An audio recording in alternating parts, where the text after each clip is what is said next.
ඉතිපිසෝ ගාථා පාඨේ දහස්වර දසදහස්වර කිව්වත් මදි. මේකේ තේරුමත් අපි එක්තරා ප්‍රමාණයකට හදාarලා තියෙන්න ඕනේ. මේ සඳහන් වෙනවා ඉතිපි කියන්නේ මේ පදයෙන් නිපාත පදයෙන් මෙසේත් මේ ගුණේ පවතිනවා කියන අර්ථ විවරණය කරන්න ඒ මුලින්ම ඉතිපි කියන වචනයෙන් ප්‍රකාශ කරනවා. භගවා කියන මේ වචනේ තේරුම් සම්භාරයක් තියෙනවා. අරහං සම්මා සම්බුද්ධෝ විද්‍යාචරණ සම්පන්නෝ සුගතෝ ලෝකවිදු අනුත්තරෝ පුරුෂ ධම්මසාරති සත්තාදේ මනුස්සානං බුද්ධෝ භගවා කියන මේ ගුණපද නමේ තමයි සම්පින්දණය වී තිබෙන්නේ. පින්තුන් අහලා ඇති කාවන්තිස්ස රජතුමාගේ කාලයේදී දීඝවාපේ චෛත්‍ය රාජන් වහන්සේ ගොඩනගමින් තිබෙන අතරතේ සතලස් කොටෝ දක්වා චෛත්‍ය නංවල තවත් දුරට චෛත්‍ය කර්මාන්ත කරන අතර තරුණ භික්ෂූන් වහන්සේලාද ගල්ගොඩවල වැලි ආදී ගෙනින් උඩට දින සිරදක් තිබුණා. එක්තරා තරුණ ස්වාමීන් වහන්සේ නම එසේ ඉනිමම් පෙත්තදීගේ ඒ අවශ්‍ය භාණ්ඩ උඩට ගිහින් දීලා බහින්න හදනකොට පාය ලිස්සලා වැටෙන්න පටන් ගත්තා. චෛත්‍ය බඳ අනුව ලිස්සලා. ඒ යන වෙලාවේදී පහළ හිටිය ස්වාමීන් වහන්සේලා මහත් හඬින් කිව්වා එවැනි දජග්ග සූත්‍රයේ සිහි කෙරෙත්වා කියලා. ඒ ස්වාමීන් වහන්සේලා ඒ කාලයේ දජග්ග සූත්‍රය නිතර භාවිතා කරනවා. එම ලිස්සලා වැටෙමින් ඉන්න ස්වාමීන් වහන්සේක පාඨම කිව්වා දජග්ග පිරිතමා රකීවා කියලා. මේ හිතක් නැති ගඩොල් දෙකක් චෛත්‍ය ගර්භයෙන් ඉස්සරහට ඇවිල්ලා අර ලිස්සලා වැටෙන ස්වාමීන් වහන්සේගේ දෙපායට ගල්පඩියක් මෙන් ආධාරයට පිහිටියා. ආචාර්යයි නේද? එතෙන් ගිනිමඟ තියලා ස්වාමීන් වහන්සේ සුවසේ බස්සවා ගත්තා. මේ වාගේ පුදුම දේවල් මේ ආචාර්ය දේවල් මේ ගාථාවේ තියෙන ගුණ සම්භාරයෙන් අපට දැක ගන්න පුළුවන්. මේකී අරහං කියන මේ පදයේ කෙටි තේරුමක් කියනවා නම් අරහං කියන්නේ සුදුසුකමයි. ඒ සුදුසුකම කිව්වහම ඒ කියනවා තේරුම් රසක්. ඒ කියන්නේ කුමක් නිසාද සුදුසුකම් ඇති වුනේ? වාසනාසහිත සකල ක්ලේශයන් කෙරින් දුරු වූ නිසා පූජාවන්ද සුදුසුයි. එවැගේම රාගාදී කෙලෙස් සතුරන් සතර මඟ නැනින් නැසූ නිසා පූජාවන්ට සුදුසුයි. එසේම අවිද්‍යාදී සංසාර සක්‍රයාගේ අවිද්‍යාදී කෙලෙස් හර සිඳුණු නිසා පූජාවන්ට සුදුසුයි. රහසින්වත් පවක් නැති අතිශයින් පරිසුද්ධ සංතාන නැති නිසා පූජාවන්ට සුදුසුයි. මෙන්න මේ කියන්නේ පූජාර්හ අර්ථයෙන් අරහං කියන ගුණය සඳහන් වෙනවා.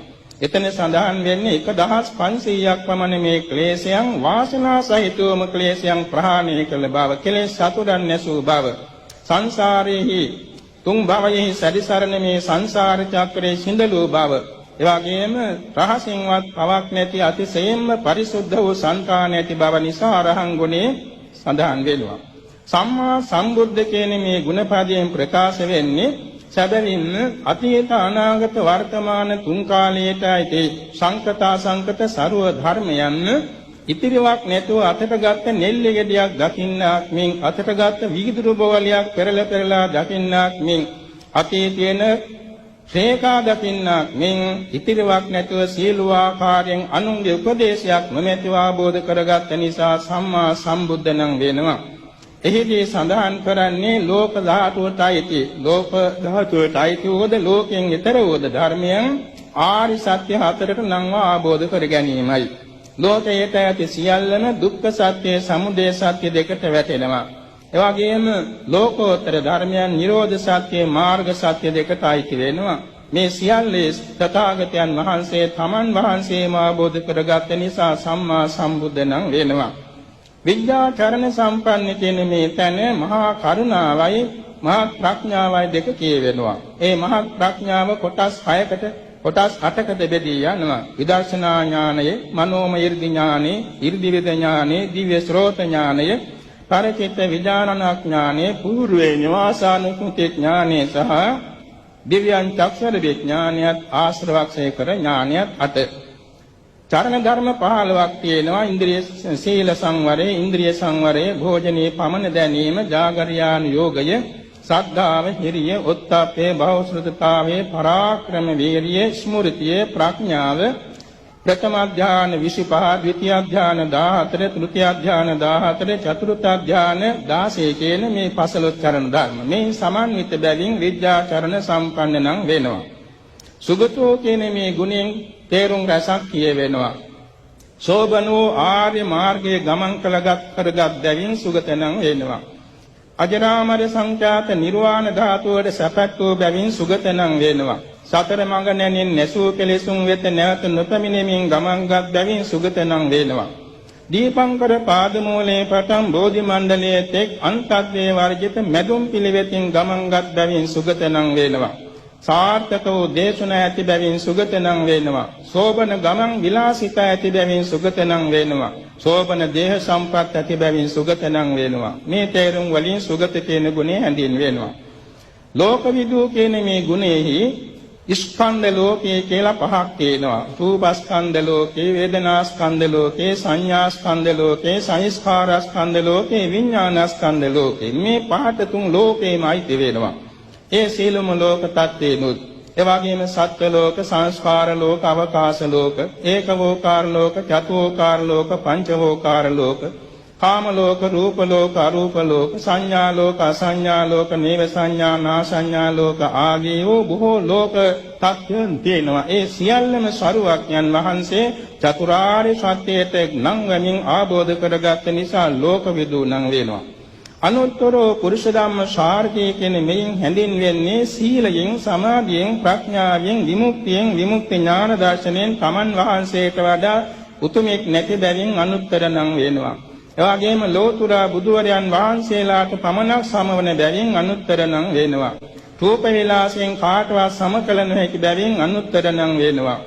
එවාගෙම සත්‍යස් බෝධිපාක්ෂික ධර්ම දේශනාවින් කිසි කෙනෙකුට සමාන නොවන බැවින් අනුත්තර නම් වෙනවා. විසරද ඥාන සතරෙන් කිසි කෙනෙකුට සමාන නොවන බැවින් අනුත්තර නම් වෙනවා. දමනේ කටයුතු දිව්‍ය බ්‍රහ්ම, යක්ෂ රාක්ෂස, ගරුඩ ගාන්ධාරව, එවාගෙම සිද්ධ විද්‍යාදර, මනුෂ්‍යා මනුෂ්‍ය තිරක්ෂීන ආදී සෑම සත්‍යයේ කරුණාව මෛත්‍රී පෙරට කොටගෙන දමනය කළ බැවින් අනුත්තර පුරුෂ ධම්ම සාරථී නම් වෙනවා. දෙවියන්ට, මනුෂ්‍යයන්ට, සමස්ත ලෝක සත්‍යයට මෙලව හිතසුව පිණිස, පරලොව සුගතිය පිණිස, කෙලවර නිවන පිණිස අනුශාසනා කරන බැවින් දෙවි මිනිසුන්ද ශාස්ත්‍රූ නම් වෙනවා. චතුරාර්ය සත්‍ය ධර්මයේ තමන් වහන්සේ මනවින් ආબોධ කොටගෙන අන්‍ය වූ සූවිසි අසංකේය 9 කෝටි 60 ලක්ෂ පමණ දෙනාට ආબોධ වෙල නිසා බුද්ධ නම් වෙනවා. එවාගෙම පුණ්‍ය භාග්‍යයෙන් කිසි කෙනෙකුට සමාන නොවන බැවින් භාග්‍යවත් නම් වෙනවා. එවාගෙම පංච මාර්යම් බිඳලෝ නිසා භාග්‍යවත් නම් වෙනවා. ඓශ්වර්යාදී භාග්‍ය ධර්ම සයෙන් සමන්විත බැවින් භාග්‍ය නම් වෙනවා. සර්ව ධර්මයන් බෙද බෙදා දහම් දෙසූ බැවින් භාග්‍ය නම් භාග්‍ය භගවානම් වෙනවා. එවාගෙම භජනේ කටයුතු උත්තරී මනුෂ්‍ය ධර්මයන් භජනය කළ නිසා භගවානම් වෙනවා. සංසාර ගමන නිම කළ නිසා භගවානම් වෙනවා. මේ කියන තේරුම් සාරාශිය එකින් එකට විග්‍රහ කරනවා නම්